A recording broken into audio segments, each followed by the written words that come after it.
मेरे साथियों, आज मैं आपको सैर करवा रही हूँ अपने घर की, अपने एरिया की। तो ये मेरी पार्किंग और ये डॉक्टर साहब खड़े में। एक्चुअली ये घर की एंट्रेंस है। मेरे ख्याल में कोई फल शल लगे हुए जो तोड़ तोड़ के खाने की कोशिश कर रहे हैं। ये हमने बोर्ड लगाया हुआ है कि कोई यहाँ पे पॉटी कर रहा है तो उसे कैमरा देख रहा है, अंदर दाखिल नहीं होना है। और दूसरा हमने यहाँ पे लगाया हुआ है एक और बोर्ड, आगे आप नहीं आ सकते। ये सोलर लाइट्स हैं जो सनसेट पे चलती हैं, जैसे बंदा आता है खुद ही ऑन होती हैं। और ये बोर्ड लगाया हुआ है कि यहाँ झाड़ियों में मत घुसना, यहाँ पे सांप है। तो लें कंटिन्यू करते हैं डॉक्टर साहब के साथ। यहाँ के जो गांव हैं, इन गांव के अंदर यहाँ पे ग्रीनरी बहुत ज़्यादा है। ये एरिया ग्रीनेस्ट एरिया है यूरोप का। तो यहाँ पे ये है कि जितने भी घर हैं वो नेचर के अंदर हैं, नेचर से घिरे हुए आपको नज़र आ रहे हैं दाएं बाएं तमाम।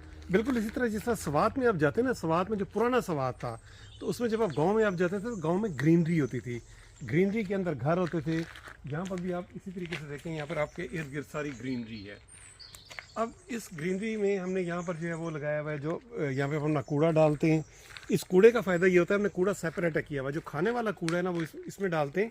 वो कुछ अरसे के बाद खाद का काम देता है। ये खाद हम डालते हैं फिर अपने फलों वगैरह में, और फिर उसकी ग्रोथ होती है। और ये साइकिल है नेचर का, जो हम इसको चलाते हैं यहाँ पे। इसको हम कहते हैं circular economy, circular micro economy. तो इस कॉन्सेप्ट को हम लोग लेके चलते हैं। उसके अलावा आप ये देखें, यहाँ पे एक आपको मैं ये दिखाता हूँ। ये वाला दरख्त जो शाहबलूत है, ये यूरोप का नेटिव है, बहुत पुराना है और बहुत रेयर है। और ये स्पीशीज़ अब जो आपको एक कहानियों में आप सुनते थे, पुरानी यूरोप की कहानियों में, कि डार्क जंगल, डार्क फॉरेस्ट, तो ये इन दरख्तों से ये डार्क फॉरेस्ट हो जाता था। तो अब ये दरख्त बहुत कम है, ये प्रोटेक्टेड है। हमने भी इसको प्रोटेक्ट करके रखा हुआ है कि कहीं ये गिर ना पड़े, ख़राब ना हो जाए। तो हम इसको आईवी वगैरह से और इन तमाम चीज़ों से बचा के रखते हैं।